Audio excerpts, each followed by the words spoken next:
you, because of that you want it, and that is something that you crave. To join her on this journey, that you can rally with others and be on this journey, but just be mindful that the way that everyone is going to get there, life is short, treat yourself.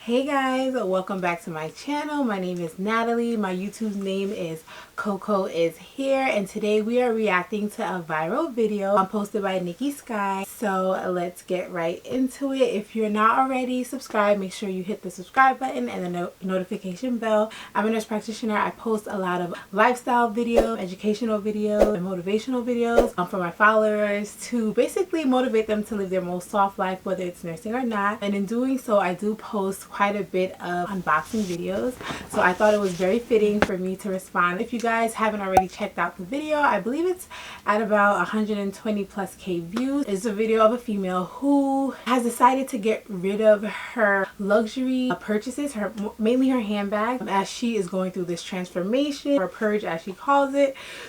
Excuse me. And for her to fully or successfully purge herself of, consumerism, competition, I guess a form of toxic and non-productive environment, she feels it is very necessary for her to get rid of her luxury items that have a logo on it. So in part, it seems like she's entering this quiet luxury phase in her life. So basically, I agree and disagree with different parts of the video and different points that she makes, so we're gonna get right into it. So where do I want to start?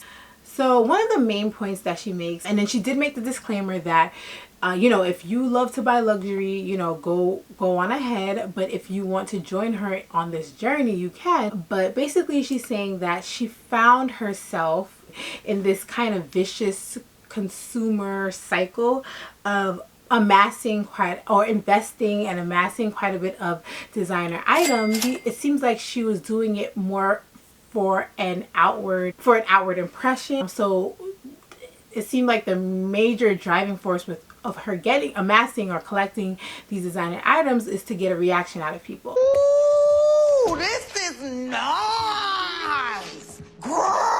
And to get a reaction out of people, to keep up with the Joneses, to maintain a contestant in a competition, and to seek validation from the outside world, because once you do have a logo, it's like a status, people like you more, you're more seen, and so on and so forth. And while this kit is very true, I do believe that, especially with the influence of social media, a lot of times it is easy, or I can say it's very easy, to be warped into this consumerism where you do like luxury brands and you do like the investment that you're getting, but in part, or maybe too much of it, is for reaction or for the validation or the compliment from someone else, or you're doing it to a greater extent for that external validation from others.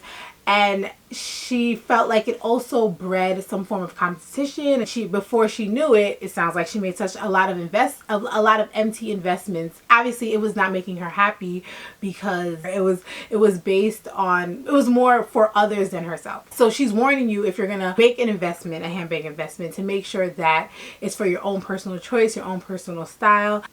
I do agree with that statement. I do feel like it's very easy to fall in that kind of trap. And I don't think she was more so saying don't buy luxury bags. I think she was saying that if you are going to invest in them, make sure it's because you want to do it, because it's something that will make that will be fulfilling to some extent, that will bring euphoria, some form of happiness, because there are people that are fashion enthusiasts and people that shopping and fashion really feeds their soul. Make sure it's coming from within and it's something that you want, not just to appear a certain way to others, because that is it's like the cup that you can never fill. It's just like you're pouring into it, and it will never be filled. And I totally get that. The takeaway that I had from that statement is like, it's okay to be in it, but don't be of it. So it's okay to being into the luxury, and again, luxury could be, watches, shoes, handbags, cars. It can, I feel like it's a broad umbrella. It doesn't necessarily only mean handbags, but you can be in it and enjoy it and indulge in it. Don't be of it. Don't let it, don't let it control you. Make sure you're in control and you're doing this because this is mostly for the most part, what you want to do, or wholly what you want to do. It makes you happy, whether or not someone out there says that's a nice bag, or whether or not, you get a compliment, or whether or not someone will see you with it and think that you are of high socioeconomic status. That shouldn't be the reason why you invest in it. It should be because you genuinely love it and it's coming from within. So that's what I kind of got from that statement. And for me, I feel like with me, when I buy luxury items, excuse me, when I buy luxury items, for me, it's more like the icing of the cake, right? Like, obviously, everything makes up the whole. So there's many different things that contribute to my happiness. But for me, my luxury purchases and living a luxury lifestyle, or traveling, doing all those things, and being in that luxury world. So it's just the icing on the cake. It's great. It's amazing. It's very euphoric. But to me, it's very short-lived in a way. Oh, you can have all those things and be happy, and you can have all those things and be sad. So it's all about balance for me, and just finding that happy medium. And again, just being in it, indulging in it, but just don't be of it. Don't let it control you, and don't let how others perceive it and you influence you to make purchases that you may not necessarily even like, just so that you can get a reaction. I feel like that's the worst thing you can do. Another point that she made is that it breeds a lot of competition. To me, it seems like she's doing a lot of inner work. And yes, while people that are in luxury lifestyle or handbags, who can get the next handbag, it can breed competition, or a negative space of competition. I mean, if you feel like you buying handbags is going to put you in such a competitive space that you feel like you need to forfeit or remove yourself from that, I think that's more of a reflection, or more of a statement of the people that are around you. So if the people around you are putting you in this negative competitive state, and they are going to judge you and, regard you based on, the next big purchase, or how often you're purchasing things, or it's very telling of your circle and how toxic it is, and the fact that you need to either remove yourself, reevaluate it, have that conversation. But I think that conversation can happen, and that competitive space can be resolved without having to curb your investments, or curb your habits, if bags truly make you happy. So it's twofold. I feel like, you need to do, if you feel like you're buying bags for validation from others, the inner work needs to be done. And if you feel like you're doing it for competition reasons, to keep up with the Joneses and be in this competitive state, you need to reevaluate the people that are close to you, or the people that are influencing you to be in this competitive state, and that work needs to be done. But I don't necessarily think you need to eradicate or get rid of your luxury items if you truly like them. I don't think you have to do that for those processes to work and be successful when they work, or for those processes to be successful. But obviously, her getting rid of her collection is totally her choice. But if for anyone that finds themselves in this weird kind of sticky situation, I feel like these issues can be resolved.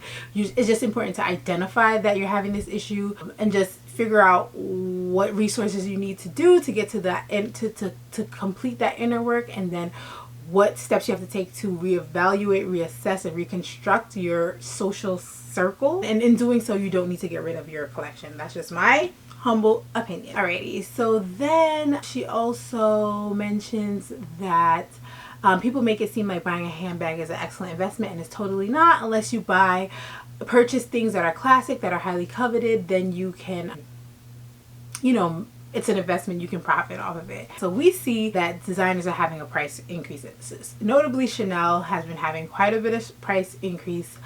To me, Chanel has the most drastic price increase, and other designers have been following suit. You see Hermes slowly had an increase. Louis Vuitton, everyone is kind of slowly creeping up their prices, but Chanel has just really skyrocketed their prices, and we see how the classic flap has increased in price 200, 300, 400%. It's just going up. And she said, unless you bought a classic bag 5 to 10 years ago and it's in it's a classic or it's highly coveted, then it's a poor investment. We see how the Chanels have increased in price, and you know, if you bought it low, and it doesn't have to be 10 years ago. If you bought it, I mean, yeah, 5 to 10 years ago, great. But clearly, if you bought it a few years ago, a few months ago, a few years ago, as we see, you know, it has appreciated in value and you can make a profit.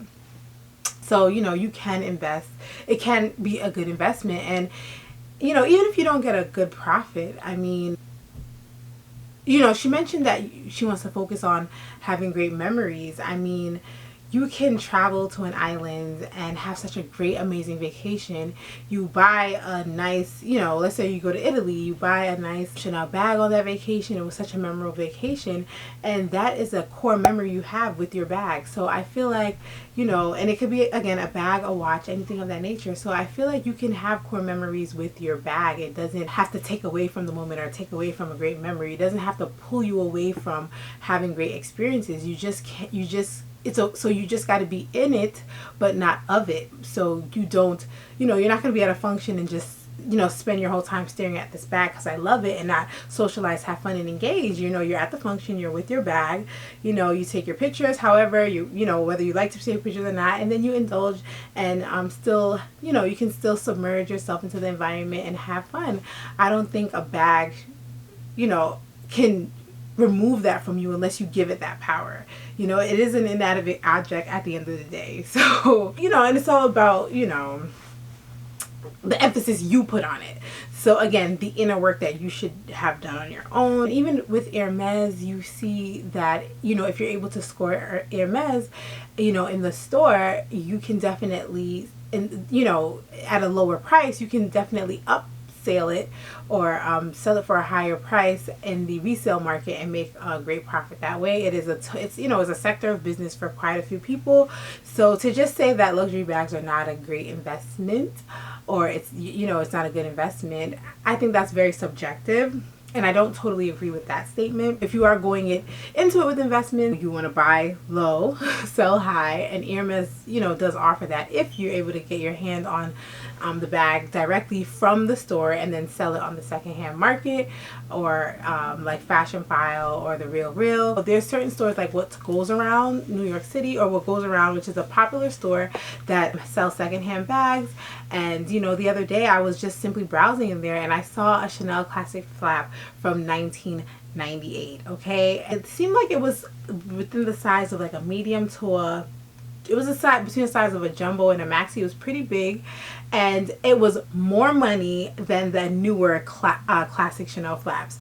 More money. So whoever bought that in 1999 or 1998, I'm sure, obviously it's a few decades, but you know, they bought low, and I'm sure whoever sold it was able to get quite a bit of money, because at that point it is vintage, it's antique, just like an antique car and things of that nature. So at that point I didn't totally agree with wholeheartedly. Again, it is subjective. She mentioned that there are other things you can invest in, like stocks, real estate, and which is very true. You know, homes build equity very quickly. Even if you buy a house at a very high price, as long as the market doesn't crash, there's stocks and bonds, there's more high risk versus low risk investments. But you know, there are people, like, let's not invalidate or marginalize the people that have made real estate investment, have stocks and bonds, and choose to invest in luxury handbags. Like, you don't have to always choose between one or the other. You can have both. I'm a firm believer that you can have both. I feel like, why choose? Like, you can work really hard and, you know, check off all your goals. No, I'd rather just work harder and work smarter to have both than to just choose between one or the other. So okay, and then she also mentioned that going to the stores, that the sales associates are trained to make you feel like you need this shoe, that it's a great investment, that there's low stock, and it builds up the momentum for you to actually make these purchases. And while this is very true, again, like I said, you can be in it but not of it. At the end of the day, you are in control. And yes, they can kind of get in your head, but honestly, I feel like it's no different than when you go on Amazon, or if you go on the Sephora website and you're going to make a purchase and it's like, oh, it's only 2 left in stock or only 1 left in stock. It's only natural for you to be like, wow, this is something that a lot of people want. Oh my God, there's 2 left. Let me get the last 2. Whether or not, even if it's a product you haven't tried, it's just like that natural supply and demand. It's basic finances. Like when the supply is low and the demand is high, you are going to snag that or make that investment. Whether or not you really believe it's the best or not, there's a high likelihood of you to make that investment. And it's just a marketing or economic strategy. It definitely is a tactic, but at the same time, I don't believe it's a total lie. You know, there are times when there are certain shoes and bags that are hard to get a hold of. Consumerism is high with social media and the flow of and the wealth of information that you get at your fingertips at such a rapid pace. How easy it is and accessible it is to make these purchases. These days, people don't have to go to the stores. They don't have to make that trip. They don't have to wait till they get off work. They can do a lot of their purchases from their fingertips.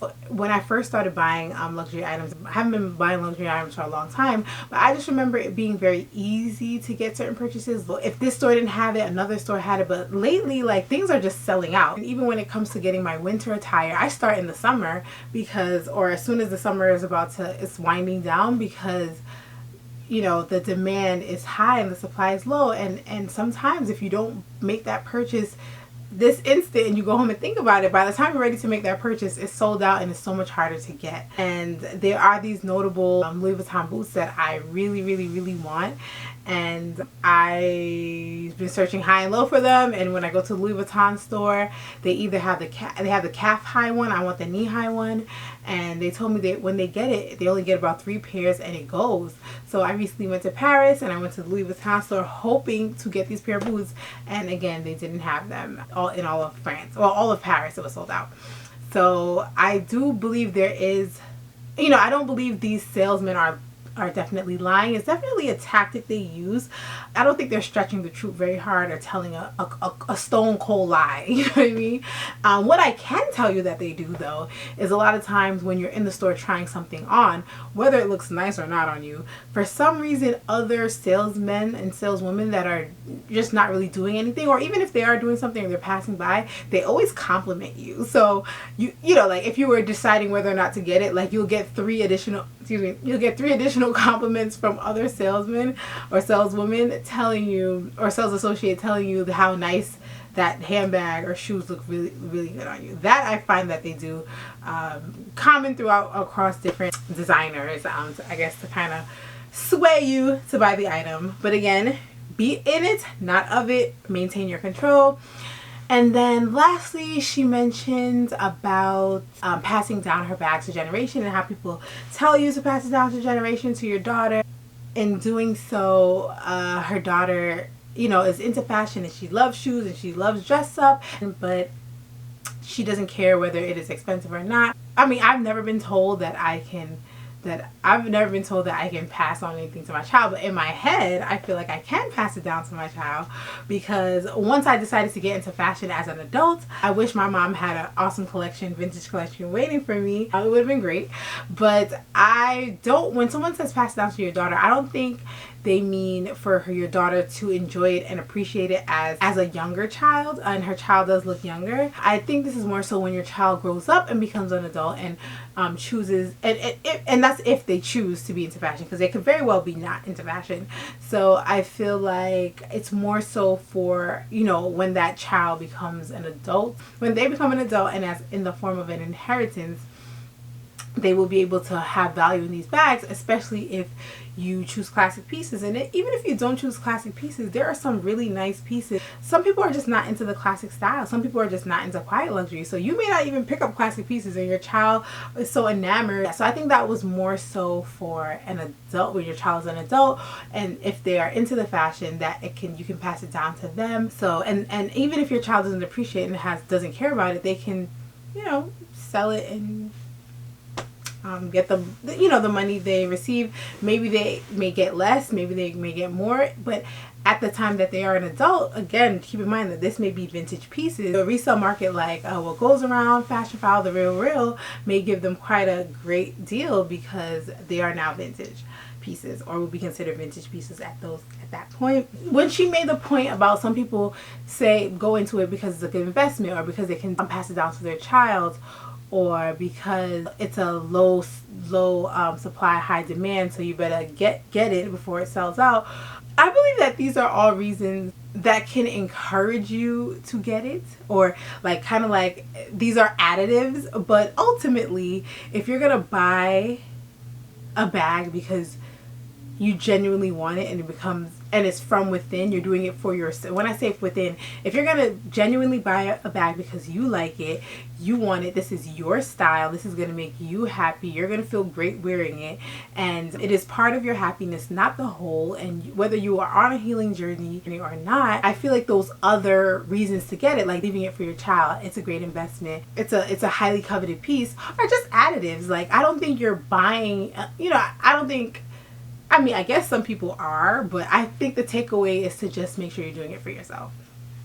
So in a nutshell, I do agree with parts of her video, but again, the takeaway is to make these purchases because of you, because of that you want it, and that is something that you crave. It will fulfill you in whatever way, and when I say fulfillment, I mean partial fulfillment, because obviously there takes as many parts to fulfill the whole, okay? And life is all about balance. But if you feel like your handbags are preventing you from growth, personal growth, and it's breathing negative competition, and you're in this vicious cycle, it's very important to reevaluate yourself and try to see and reach out to resources to help you to do that inner work if you identify that inner work needs to be done. And just reevaluate your social support systems, those spaces, just to see if there are people that are in your life that are bringing negative competition and negative toxicity, that you may need to rework that. Obviously, she's on her own journey, and I totally respect the journey that she is on. And then she is inviting anyone who is also having something, who is dealing with a similar issue that she is, to join her on this journey. But so although I believe that you should, if you have inner work that needs to be done, and you're in this negative space, and you're relying on your purchases to make you happy and to bring fulfillment, and all it's bringing is sadness and competitive nature and toxicity, yes, I do believe that you can rally with others and be on this journey, but everyone's journey does not require them to get rid of their luxury handbags. So I think it's okay to join her on the journey of inner work, and understanding why getting a deeper understanding why they're indulging in this cycle, and why they feel this competitive nature. But just be mindful that the way that everyone is going to get there doesn't necessarily resemble the way she got there. You don't necessarily need to get rid of your luxury items per se, in my opinion. So yeah, that's pretty much all I have to say about the topic. I hope this helps, and I don't feel like anyone should feel guilty or superficial for making their luxury purchases. Life is short. Treat yourself if it's going to make you're happy. Treat yourself, treat your loved ones, treat others, and just make sure you're taking care of yourself. If there's any work or growth that you feel like you're stagnant and you need assistance, and you identify that in yourself, and you feel like you want to get help, you can definitely do so. And if there's people around you that's hindering your growth, and you feel like you may need to remove yourself from that space, feel free to do so, and don't feel guilty about it, don't feel apologetic about it, but continue to live your best life, your most soft life, and encourage others to do so. Thanks for listening to my little spiel. I hope it helped anyone, and I'm curious to know other people's opinions on the matter, because initially when I watched it, I was a little defensive, like, oh my god, like, why is she encouraging people to like join this journey of getting rid of all their bags and entering this quiet luxury stage on steroids? Like, not only am I getting rid of luxury items that have logos, but that have monogram or loud logos, but like once you have a logo, you're out. But then I watched it a second time, and then I kind of understood where she was coming from, although I didn't agree with everything she said. So I hope I was very clear in my explanation, and I will see you guys on my next video. Make sure you like, comment, and subscribe.